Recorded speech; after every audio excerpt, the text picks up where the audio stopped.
Hi, Michael. So I've already given Hi. like an intro about you a little bit, a few minutes Okay. back. I'm sure you heard it.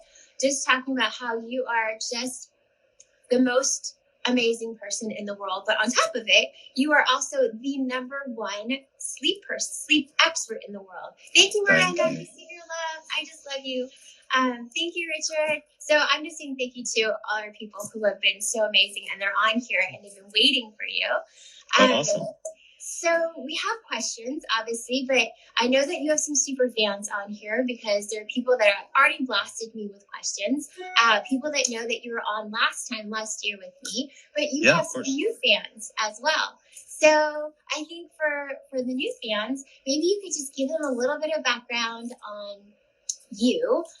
Okay. Oh, love you, Talia. Yay, we have some amazing people on here. And then that way they can get to know you a little bit because I've been raving about you for like 10 minutes now.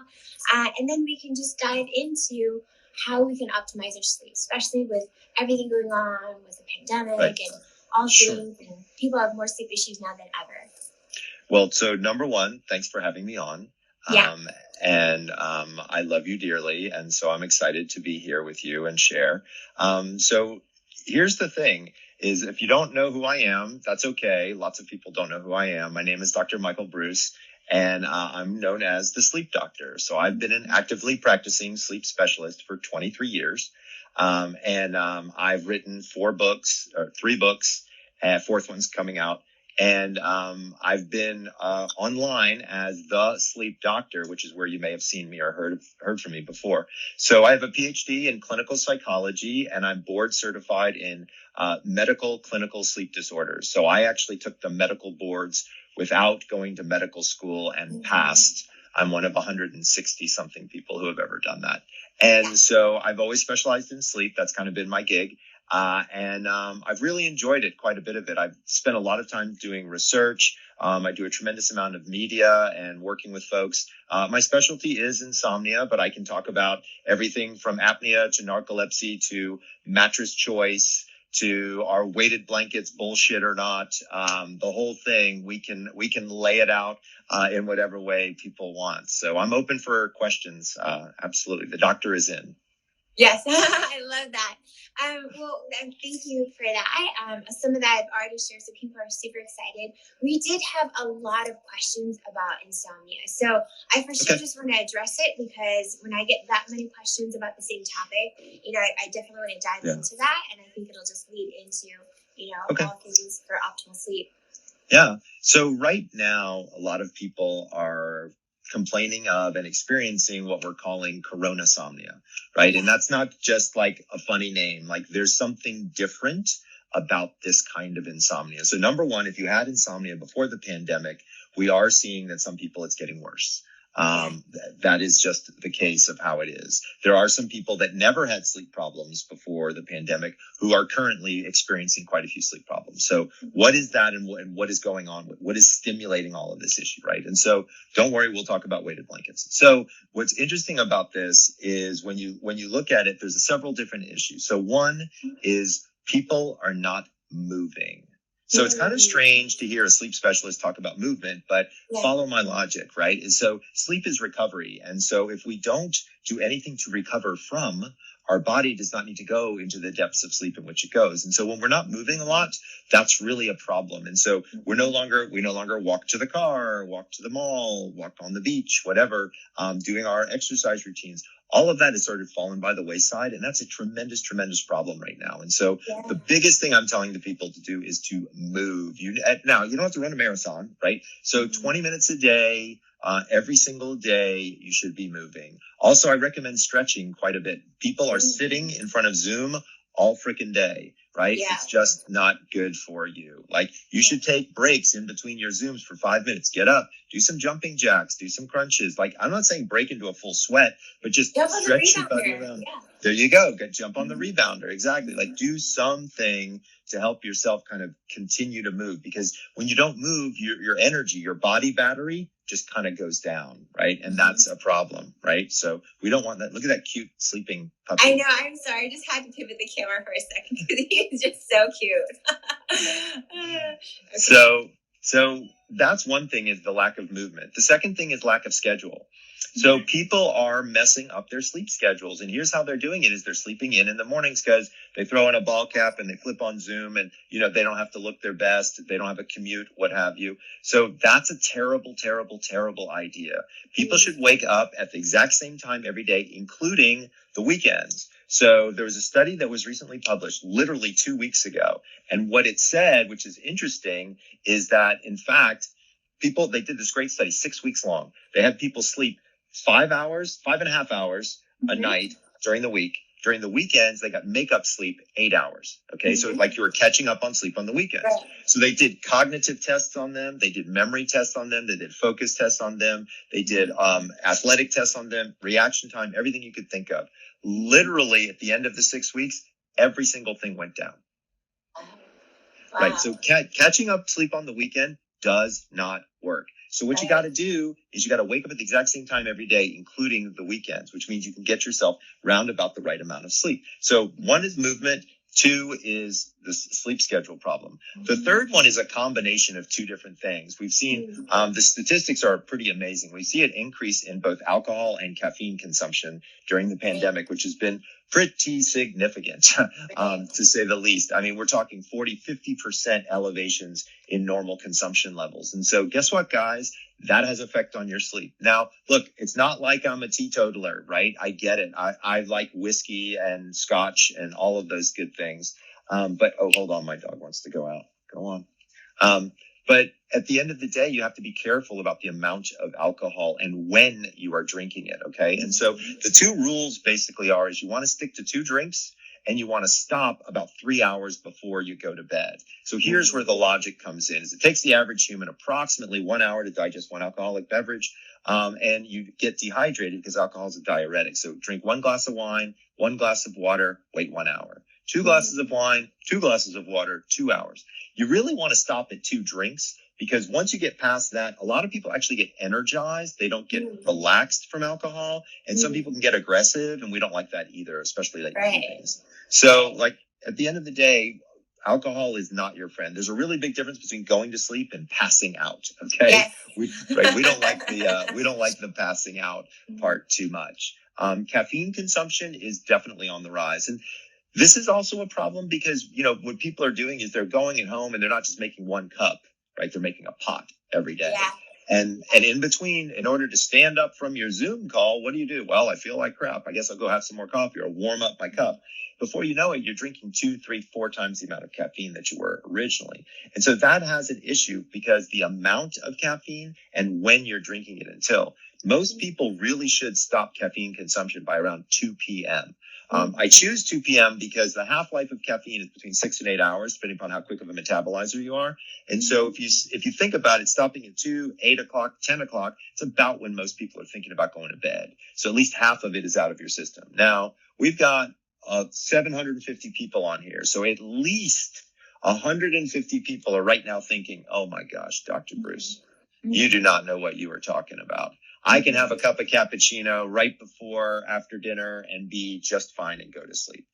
Right. Here's the difference here is we've learned that there are people who have different caffeine sensitivities. So there are some people who will be juiced from a chocolate kiss where the other people could drink a pot of coffee.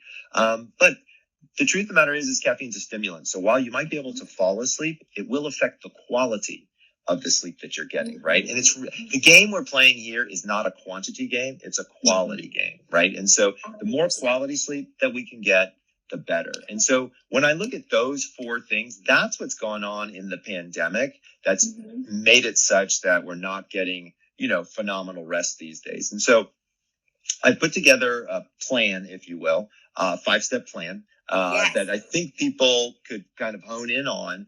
And it would be super helpful during the pandemic. So step number 1 is to stick to 1 wake-up time. Okay, you get to pick it, 1 wake-up time. Now, for folks out there who don't know this, I have something out there called chronotypes. Now, you may not know what the term chronotype means, but you probably have heard of it before if you've ever been called an early bird or a night owl, right? So early birds and night. Oh, he's moving around back there. Early birds and night owls are two types of chronotypes, but it turns out there's four, not two. So if you go to chronoquiz.com, I developed a quiz so you can figure it out. You actually learn which one of the four different chronotypes you are. And I'll give you the exact wake up time and the exact bedtime that you need based on this chronotype. Now, some people might say, well, I don't want to be a night owl, or I want to be an early bird. This is actually a genetic predetermination. I could look at your 23andMe or your Ancestry.com and I could tell you right away what was going on with you. Right. So step number one, pick one wake up time. Hopefully it's based on your chronotype. Step number two, stop caffeine by 2 p.m. Okay, we just talked about it. We just told you why, that half-life idea. Stop it at 2. Trust me on this one. It'll serve you well. Step number 3, stop alcohol 3 hours before bed. You can still have it, hopefully not every night, but stop it 3 hours before bed. Okay, I promise you it'll work wonders for you. Well, the other thing that people don't know about alcohol in particular, Serena, is that alcohol really affects stage 3-4 sleep. Okay, now stage 3-4 sleep is that physical restoration, that wake up and feel great sleep. But here's the thing that a lot of people don't understand is that physical restoration, that deep sleep, that's where something called growth hormone is emitted. So for anybody out there who likes, anti-aging, right, growth hormone is the way you want to go, right? And so here's what's fascinating is alcohol basically destroys deep sleep, which then lowers your growth hormone.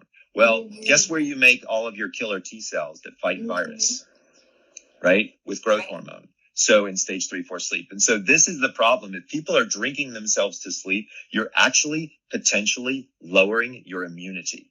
Absolutely. People don't realize that. So this is so helpful. And, thank you guys for just sharing your information, putting your notes on here. It's so helpful. I just want to remind everyone that Dr. Breus's Instagram account is right at the bottom of the pinned comment, so you can go there, follow him after this, and then you'll get all the goodness. You'll find where the chronotype quiz is, his website, his newsletter. So you want to be able to sign up for all those things because all of this information is there and on his site. And also we had several questions. I have a whole bunch of questions here about your book. So Dr. Breus has 3 books already, 1 coming. They're all bestsellers, and you can get them on Amazon, right? Yes, you can get them all on Amazon for sure. But I'm only at step 3, and I got 2 more steps to go. Yes, 2 more steps. So I just want to give you a chance to catch up on the notes, Okay, I get it. It's all good. I'm sorry. I'm a talker. You know that. We were out to dinner last night, and I was talking your ear off. Right? So, that's how it is. No, love it. So step number 4 has to do with exercise. So the single best way to improve sleep quality is with 20 minutes of cardio. And we already talked about how movement is so important right now. So, but here's the problem is if you exercise too close to bedtime, it raises your core body temperature. Remember, you want to be cooler as you go to bed, not warmer. So our core body temperature begins to drop, and that's a signal to our brains to release melatonin. So if we exercise before bed and we raise this core body temperature up, our brain gets too hot and it doesn't want to release melatonin, which ain't so good. So exercise, please, but don't exercise. Step number 4, don't exercise 4 hours before bed. Step number 5 is just as important. And this one is interesting because it's all about morning. So when you wake up, there's 5 things. Well, there's 3 things I want you to do in 5 steps. Okay. So the first thing I want you to do is you take 5 deep breaths. Just wake up your energy, wake up your respiratory system. Remember, okay, I'm here, I'm awake, I'm present, right? Then sitting next to you should be at least 15 to 30 ounces of room temperature water in a recyclable glass. Okay. You are to drink all of that water. While you're drinking that water, walk over to the window or go outside and get 15 minutes of direct sunlight. Okay. Now, why do I get direct sunlight? So number 1, when sun hits your eyeballs, you have special cells in your eye called melanopsin cells, and these react to the blue light that's coming from the sun, and it turns off the melatonin faucet in your brain. You want that in the morning because that's what brain fog is this melatonin is still running. So if you get some direct sunlight, now don't look at the sun, but just go outside and get some regular sunlight. This is why, by the way, we don't like blue light at night. And we wear blue light blocking glasses. I have some over here, actually. I'm going to grab them, let you see what they look like. I think they're very stylish, personally. Excuse me. God bless you. Excuse me. Check it out. One more time. Excuse me. Oh, very cool. You're kind of looking like Dave right now. Dave Asprey. No, I'm much better looking than Dave Asprey. Let's just take that one right there. No, they're very cool. I love it. I think these are very Elvis Costello, right? Yeah. Bono's always wearing something like this, or Nicolas Cage. Yeah, right. Yeah, absolutely. Very cool. So step number 5 is 5 deep breaths, 15 ounces of water, 15 minutes of sunlight. Okay. And that helps wake you up. Do me a favor, put on a robe. I'm just saying, if you jumped out of your bed, who knows what you're wearing? You probably don't want to walk outside. I'm just saying. Okay. Now there's an extra thing that you can put on there if you want, which is if you do walk outside, take off your shoes and your socks and put your feet on the earth. Yes. Okay. So while I'm not an expert in grounding and I don't know a lot about the data surrounding that, what I can tell you is when I do that in the morning, it feels good. Mm-hmm. And I don't know why, but I like it. So that's what I do. That's what I do in the mornings. And this is part of my morning routine and it kind of helps me out. Now, sometimes people ask me things about like, what is my supplement intake in the morning times based on my sleep and things like that. We can go into that. Or if you've got some questions, I'm happy to knock out a few questions for you. Yeah, no, there's definitely been a whole bunch of questions, and it's just some people say, can I just stand by the window to get that sunlight? Yes, you can. Yes, absolutely. Mm-hmm. Yeah, you can absolutely stand by the window. And if you wake up really early, like if you wake up before the sun comes out, you can use a light box. So it's great that I'm doing this in my office. I'm in my home office right now. It's because I've got all the gadgets here. So very cool. This is a really cool light box I'm working on now that gives blue light for the morning time and red light for nighttime. Kind of cool. Oh, I love it. So, you can use artificial light. About brands, Michael, can you please recap the 5 steps, please? Yes. Yes. I'll do it quick. Quickly. Step number 1 is stick to 1 wake up time. Step number 2, stop caffeine by 2 p.m. Step number 3, stop alcohol 3 hours before bed. Step number 4, exercise daily, but stop exercise 4 hours before bed. And step number 5 is when you wake up in the morning, take 5 deep breaths, drink 15 ounces of water, and give the sun a high five for 15 minutes while you're looking at it. It's perfect. And a couple people asked about the brands for your glasses, for the light box. There's a question about how do you get sunlight in the winter. The light box is perfect for that. Yeah. So believe it or not, I actually developed these because my kids are gamers and I didn't like what was on the market. And so if you go to sleepdoctorglasses.com, believe it or not, I made them. They're there. You can check them out. I love them. We use them all the time. My kids actually love them. My son asked me for more pairs for his buddies because they play like Call of Duty and stuff like that. Yeah. So like they're going to be wearing them. So, and honestly, it's good for teenagers. And these kids are in front of these laptops all the time. Oh, that's another thing I just did. I can show you this. This is kind of cool. This is kind of fun. I actually have a couple pairs of Dr. Breus's glasses and I love them and I give one to my mom. She's so good about it. Yeah. She's so good about wearing those glasses. Oh, that's good. So you ready for this? You haven't seen these yet. Check these out. What? They're for kids. No, they're for kids. Oh my God, they're so cute. Aren't they awesome? They're for like 6-year-olds and 8-year-olds. So kids they're stuck indoors and all this stuff and they got all this blue light. So we decided now we've made them for children. Great. Which is pretty awesome. Cute too. Oh yeah, they're super cute. Awesome. So a lot of the questions that you guys have, and we're not going to get to all of them. Like you just got to go and follow Dr. Breus. Go follow the Sleep Doctor. Go to his website. Sign up for. What are you talking about? We can stay here all day. Oh, I mean that would be awesome. I would love that for sure. Where's Giz? Giz, did you hear that? He's like, I'm sleeping. Don't bother me. We had a bunch of questions about hours. Which I think is super common. Like, is 5 hours enough? Is 9 hours enough? I sleep 9 hours and I'm still tired. I mean, just pages of questions that have to do with hours. So let's talk about how much sleep is appropriate. What do you need? What do you not need? Okay, so number 1, there's a lower level limit for general health, right? You really don't want to get anything less than about 6 hours of sleep. Mm-hmm. That's kind of the lower level limit. If you got 5.5 every once in a while, okay, but that's not the goal by any stretch of the imagination. To give you an understanding of how much sleep I get, I go to bed right around midnight and I get up roughly at 6:15 every single day. So I'm the sleep doctor and I only sleep 6 hours and 15 minutes. Okay. Yeah. So just to be clear, everybody needs a different amount of sleep. And to be fair, 8 hours is a myth. Okay. So if you're gunning and trying to get 8, freaking relax already. Okay. You don't need to do that. I stopped trying that years ago. I just can't even sleep that much.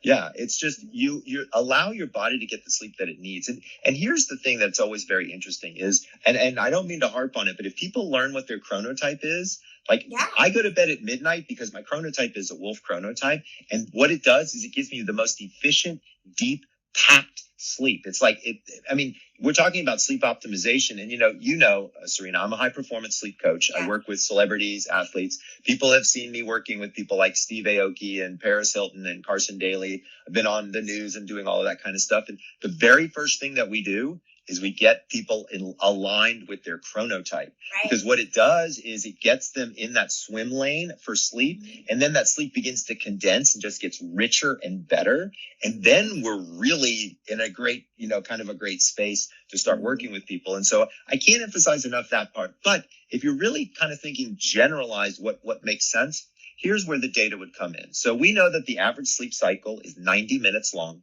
And we know that the average person has 5 of these sleep cycles. So 5 times 90 is 450 minutes. Divided by 60 would be 7.5 hours, right? So that's kind of where the average kind of seems to fall for quite a few people. Once again, I'm the sleep doctor. I get 6 hours and 15 minutes. So don't go crazy if you're not getting the amount of sleep that everybody else is averaging. Remember, when you wake up in the morning, if you feel good, mm-hmm. you probably slept enough, right? Mm-hmm. If you don't feel good, then you might not have. Now, mm-hmm. to be fair, if you don't feel good when you wake up, there could be a sleep disorder going on, right? You could have something like obstructive sleep apnea syndrome. You could have narcolepsy. You could have restless legs or periodic limb movements. So, be thoughtful about that. If you're waking up exhausted, has anybody told you that you snore? Has anybody told you that you stop breathing in your sleep? Do you wake up with a headache? Those kind of things. Well, if that's the case, then you definitely need to be talking to your doctor about maybe getting a sleep study done. And yes, we're doing sleep studies during COVID. They do them in your home now, which is actually pretty cool. So you don't actually have to go to a lab and all of that nonsense anymore. They'll come to your house and do the whole thing. So those are things I would be concerned about. The other thing is when people turn to me and they say, Michael, I need 9 hours. I need 10 hours of sleep. Yeah. So sometimes I'm concerned there could be a sleep disorder. It could actually be something called narcolepsy. We're discovering that there are quite a few people who or actually have narcolepsy that didn't even know that they have it. Also, depression is something that we've noticed. And so just not to get too serious, but for a second here, we're in arguably the most stressful time in every single person's life right now, right? Yeah. I mean, I don't know anybody who is had, no stress during this situation. And so it's having an effect across the board on our sleep. And we have to understand that and know that, okay, this is something we have to contend with. This is something we need to start to think about and how can we do that? Because remember, the sleep is going to help you. I mean, once you can get there, stop worrying about the numbers, stop worrying about the trackers, right? It's just go to bed when you're tired, wake up when you're not, and you will be surprised at how much better your life is.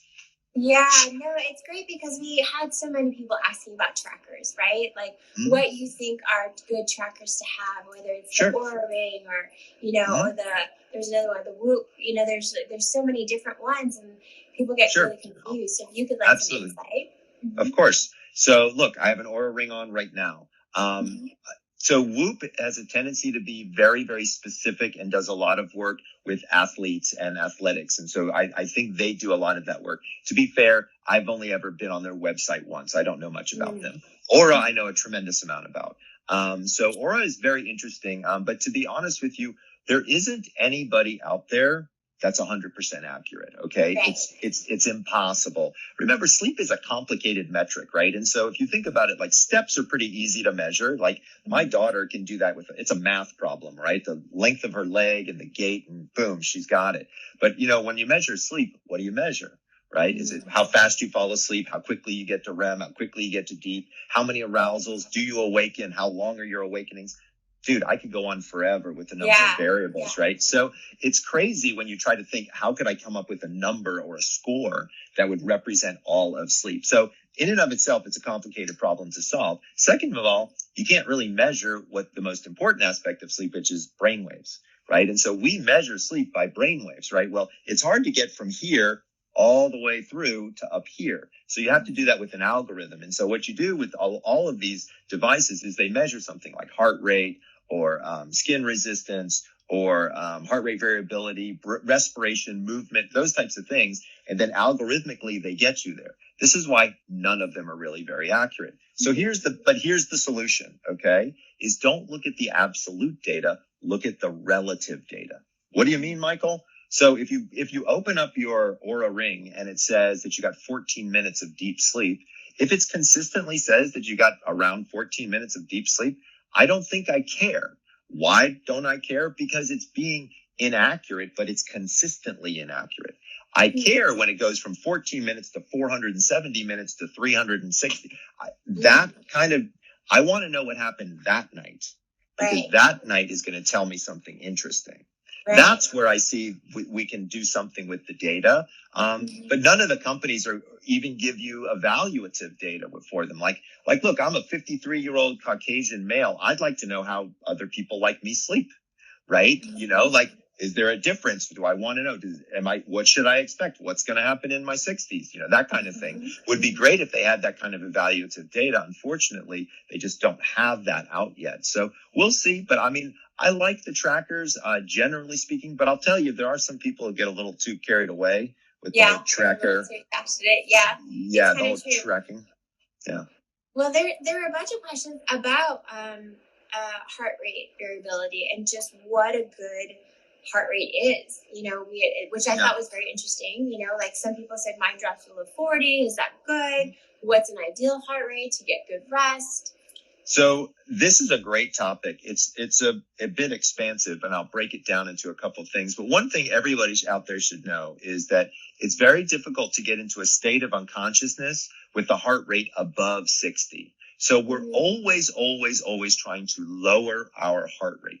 Heart rate is different than heart rate variability. Okay. So heart rate is just the actual beat. The variability is a metric of the difference or the relative, right? We were just talking about relative data, right? From sleep. This is the relative data from your heart rate. And it teaches you how variable your heart is. So Michael, why do we want our heart rate to be variable? Well, look at it like this. If all your heart rate did was just a steady beat, beat, beat, beat, beat, beat, beat, beat, what would happen is the musculature of your heart rate would begin to just adapt to just that, right? So think about it like this. You can't have a total body workout just doing push-ups, right? It just isn't going to work, right? That's what no variability would be. But if you do push-ups and you do sit-ups and you do chin-ups and then you're on the ball and the what's that thing that you have over there? That thing you have, the bouncy thing? Oh, the rebounder?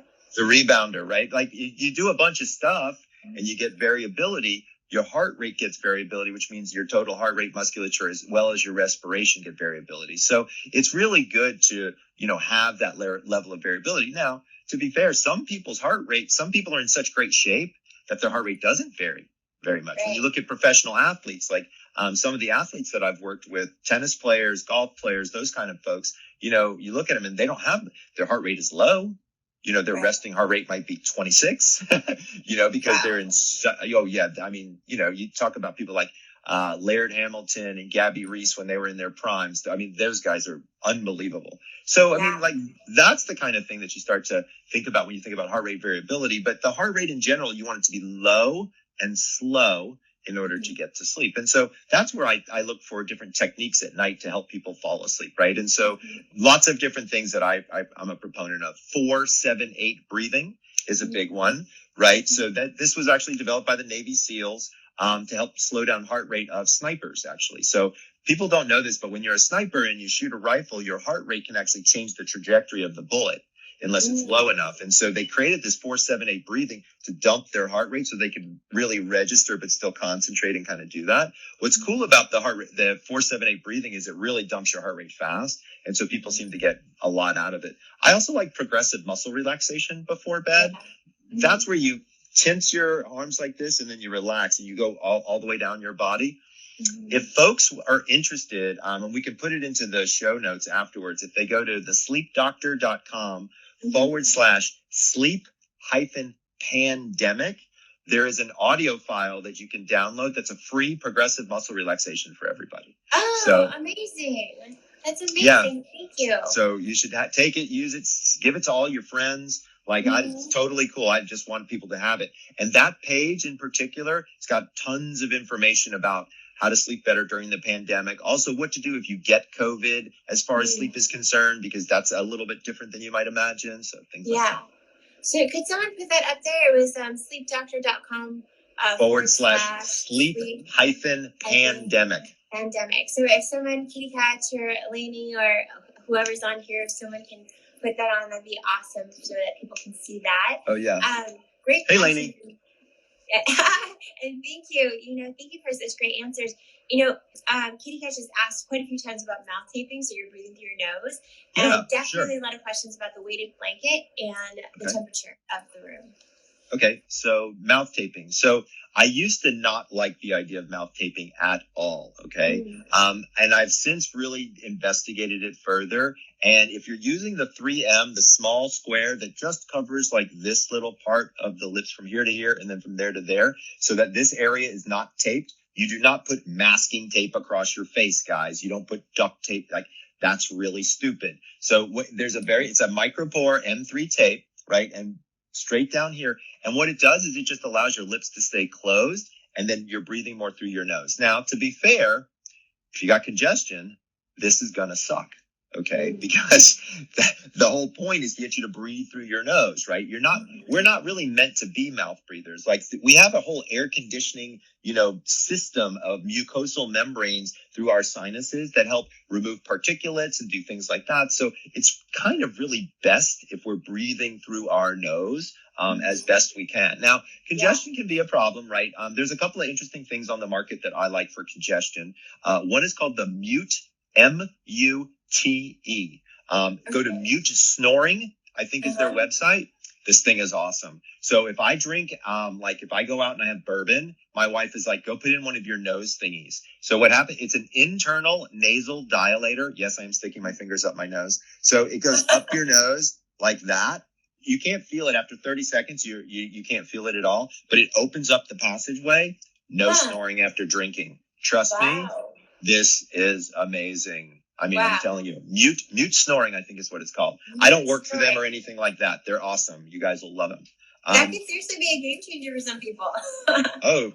I've saved more marriages as a sleep doctor than I ever would have as a marriage therapist. I can assure you of that. By dealing with shit like snoring, right? Okay, so weighted blankets. Let's talk about weighted blankets. Yeah. So full disclosure, I work with a company that has a weighted blanket. It's called the REMZY, REMZY. But I do know a tremendous amount about weighted blankets. So what's interesting about weighted blankets is there's a historical component to them. So going way back when, there was a discovery that when they were placed on children on the autism spectrum, that it calmed them down pretty significantly. So if you know anything about kids on the autism spectrum, you know that they can be very excitable. There can be stimulation issues. There's all kinds of things that go on in this very, very interesting population. One of the things that many people don't know, they're very difficult to get to sleep, very difficult to get to calm down. These weighted blankets had shown some promise with a lot of these children. And so then somebody decided to transfer them over into the mainstream. And so you see them, I think, REMZY's one, Gravity's one, there's Purple has a good one. There's a host of them. Pros and cons to weighted blankets. Yeah, I'll get you one. Don't worry. Okay, I'll get you one. I don't actually have a weighted blanket. I use a You would actually like it. Yeah? I just got the one from Purple that I love. Really? That's really cool. I'll give you that one. But let me tell you the important points. So number one, there's been at least 2 studies, but they're not really great research studies. So we kind of have to understand the data a little bit more. So the first study said that roughly 10% of your body weight should go up and down in this weighted blanket, and it needs to be evenly spread across your body. That was kind of the general guidelines. Well, here's the thing. If you have a 250-pound man, am I going to put a 25-pound weighted blanket on him? Yeah. That's a lot of weight to have. like imagine a 25-pound weight that you see at the gym, boom, like right on you. Even if it was displaced across you, it's pretty heavy. So what I decided to do was I looked at average height and weight of men, average height and weight of women. And what I did was I looked at it from the torso. So chop off the head, right?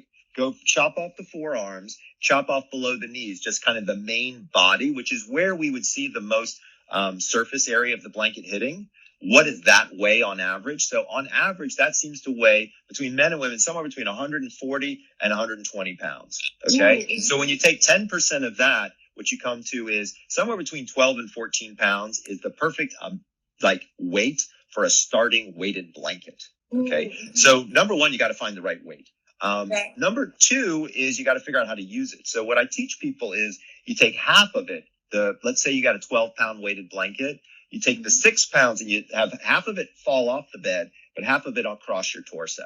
For the first 3 nights for you to get used to it. Okay. Then you rotate it so that you get the whole thing across the body. Now, here's the other thing is you want to make sure that it's spread out evenly. Some of them can be kind of noisy, by the way, because all the beads and things like that. Also, they can get hot. That's another thing. Right. So right now, when it's a little bit cooler, that's not a problem. But when we hit the summertime, it can be a problem.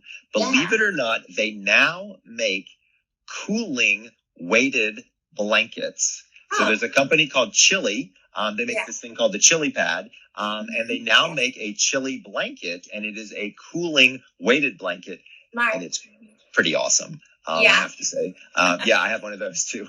I get all the fun stuff, it's kind of cool. You get such cool things. I do. So I like the weighted blankets generally speaking, but to be clear, the likelihood of it's going to cure everything that ails you is unlikely. But it can definitely be comforting. I have had a tremendous number of people enjoy them. I will give you one word of caution though, is like your fuzzy little friend behind you, like if you've got a 20-pound weighted blanket on your bed and one of your animals gets underneath it, they can get trapped.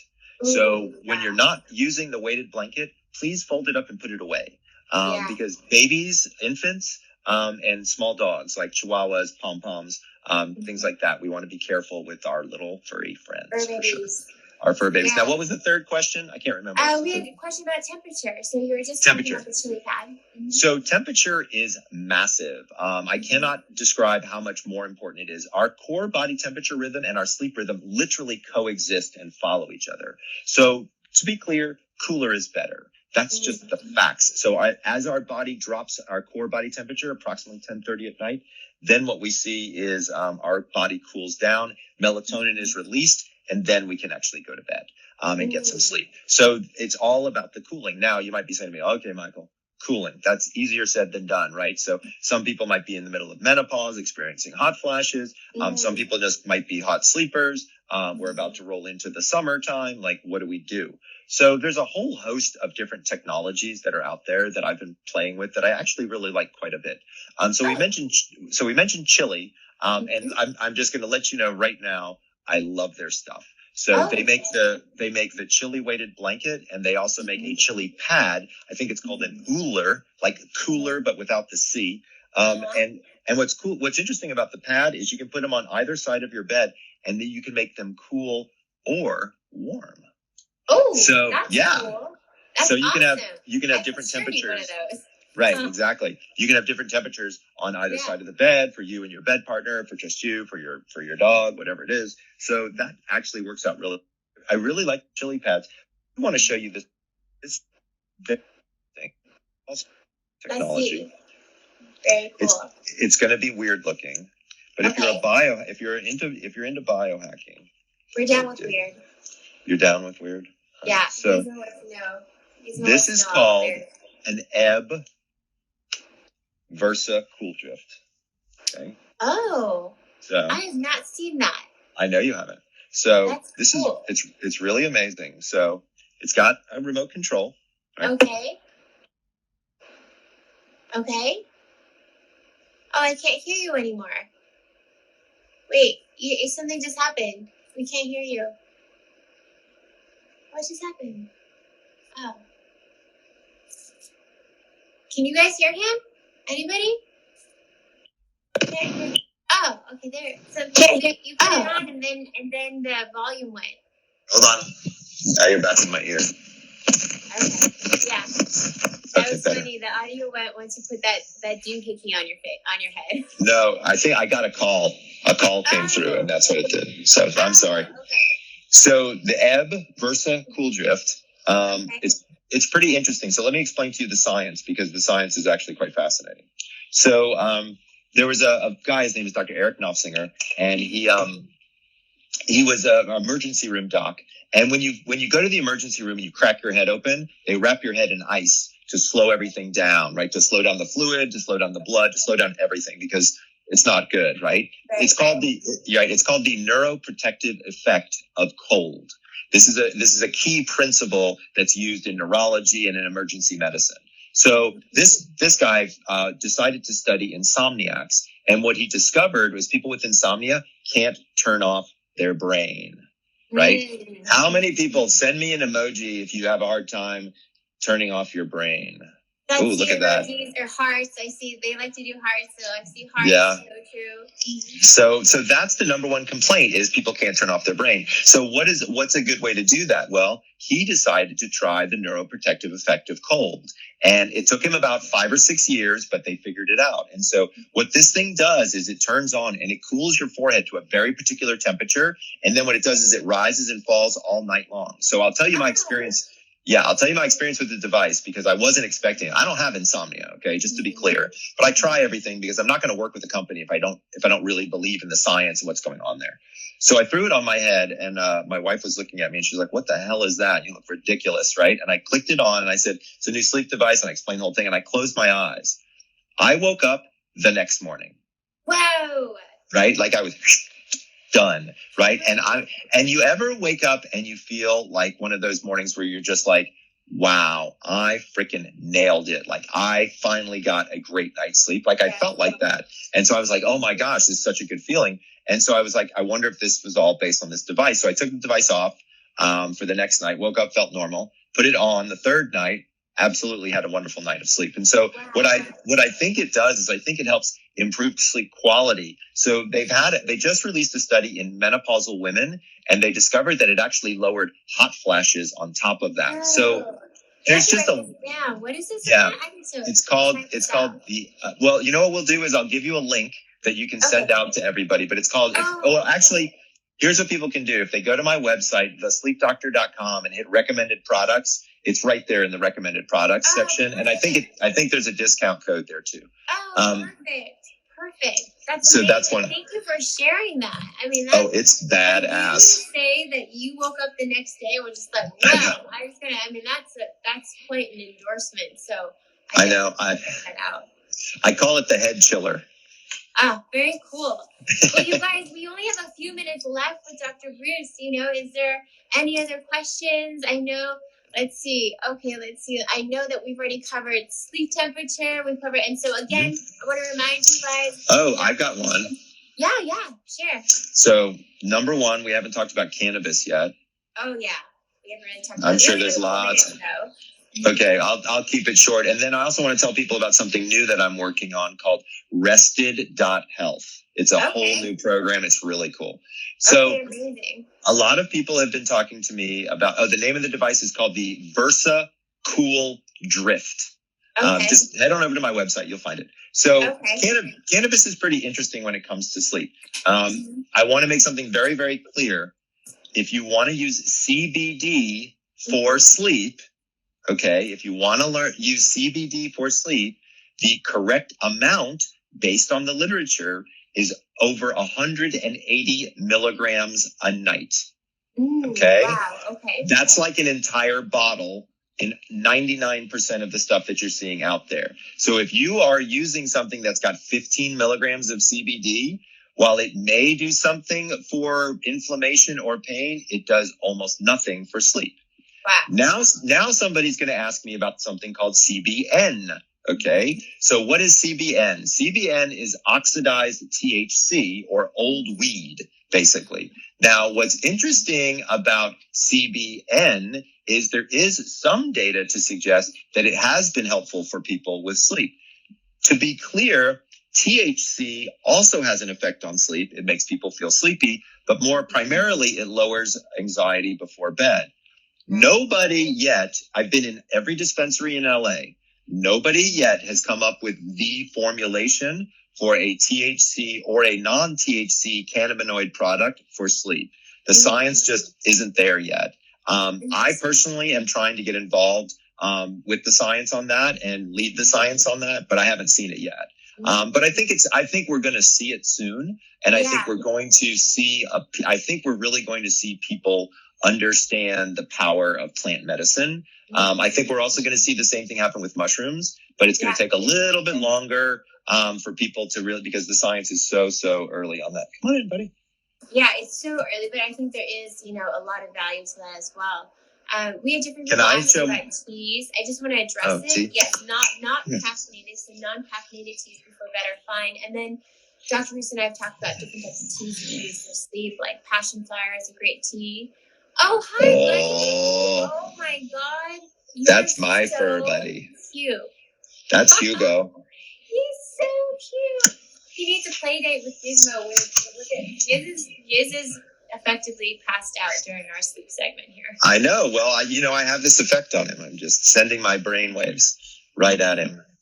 Absolutely.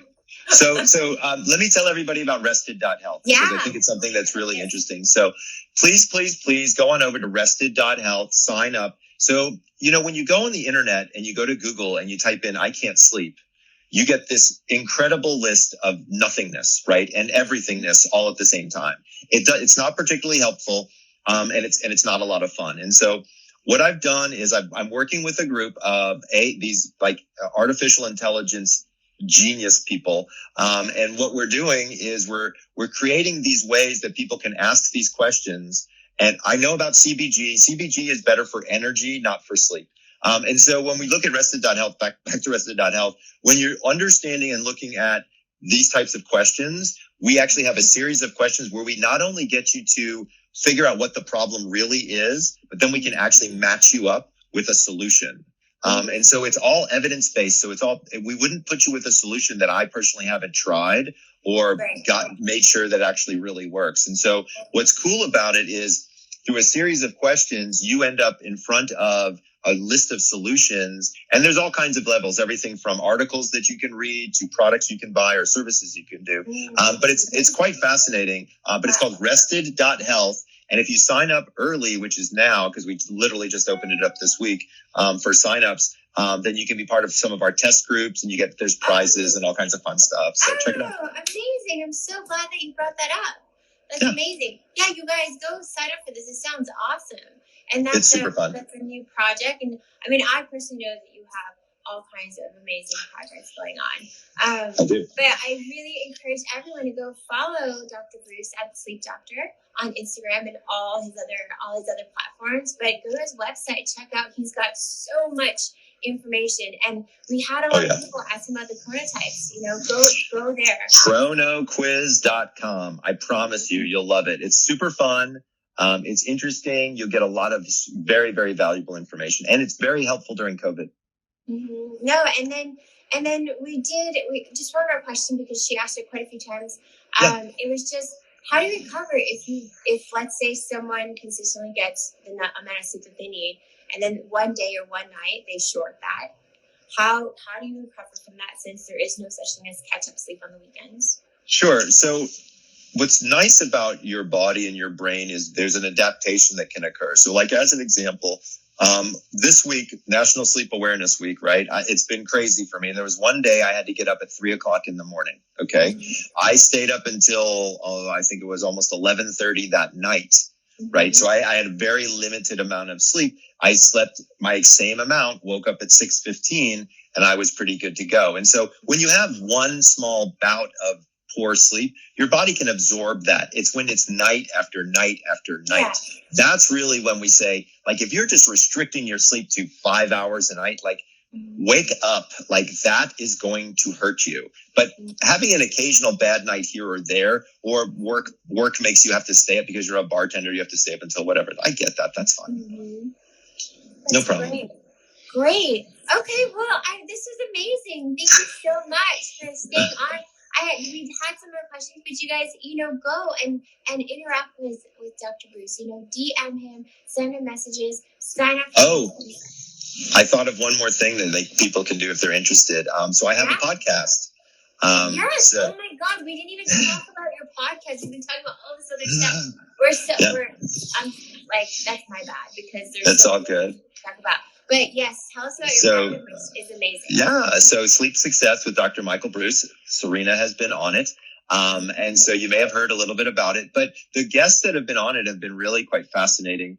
We had a dream therapist, not a dream interpreter, but a dream therapist, which was really interesting. We had a sports psychologist, Dr. Michael Gervais, who was he's an unbelievably smart dude. I really enjoyed him. Serena was on there. We talked a lot about nutrition, which was pretty amazing. There's some pretty cool people on there. So if you have some time, definitely check it out. I think you'd find it interesting. There's some celebrities too. But they're pretty interesting as well. Yeah, no, I'm so glad you reminded us of that. So, and that's all on your website too, right? So if they go to your website, they're going to find links to go and find your podcast, but you can also just go and search on the podcast. And I really encourage you guys to go listen to some of the guests that Dr. Breus has had. It's pretty awesome. We did have some questions about lucid dreaming. I don't know if you have time for that, but sure. Several. Yeah. So I've worked on a couple of lucid dreaming projects. So for people out there who don't know what lucid dreaming is where you wake up inside the dream, right? So you're welcome. So what's cool about it is you become conscious inside the dream, and then you can do whatever you want. You can make love to a supermodel. You can fly. Those are the two biggest things that people want to do, by the way, is make love to a supermodel and fly. But they do all kinds of different things. It is quite amusing. But I worked on this project where we had a set of goggles, and we could, when people got into REM sleep, we would send in a flashing light, and we could reliably get people to lucidly dream. Wow.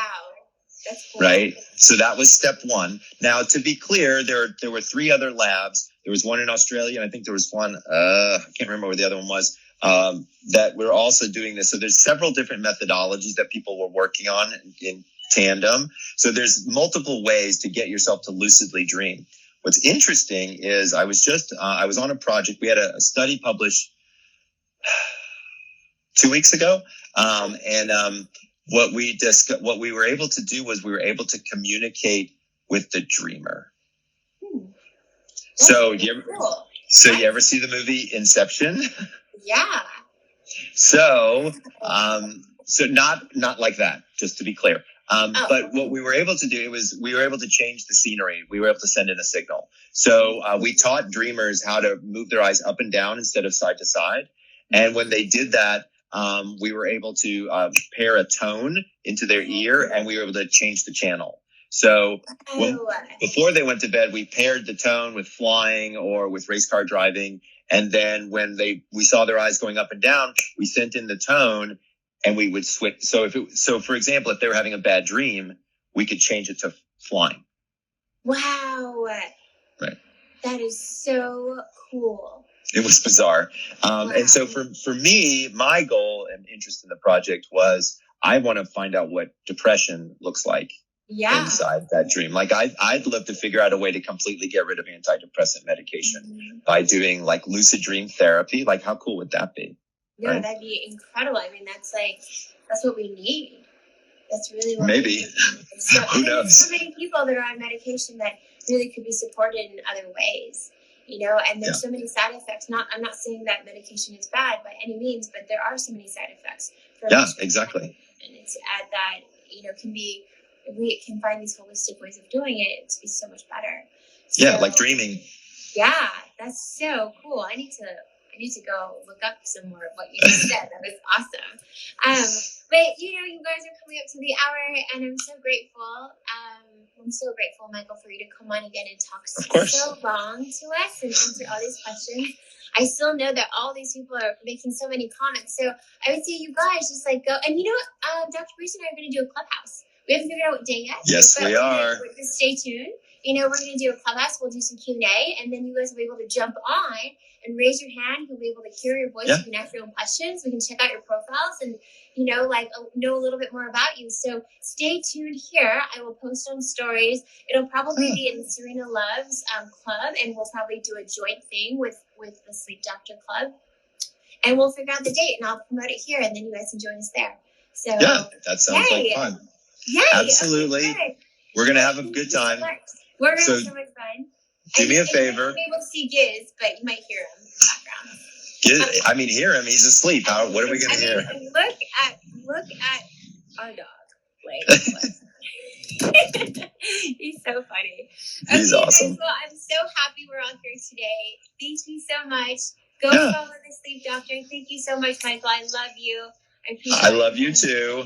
Tell people rested.health and Chrono Quiz. Check them out. I think you're going to find a tremendous amount of value there. Michael Breus, the Sleep Doctor, wishing everybody sweet dreams. Yes, and real quick, you guys, I will post the replay. So all of these will be in the notes for that. So you guys will see all of that as well. So thank you.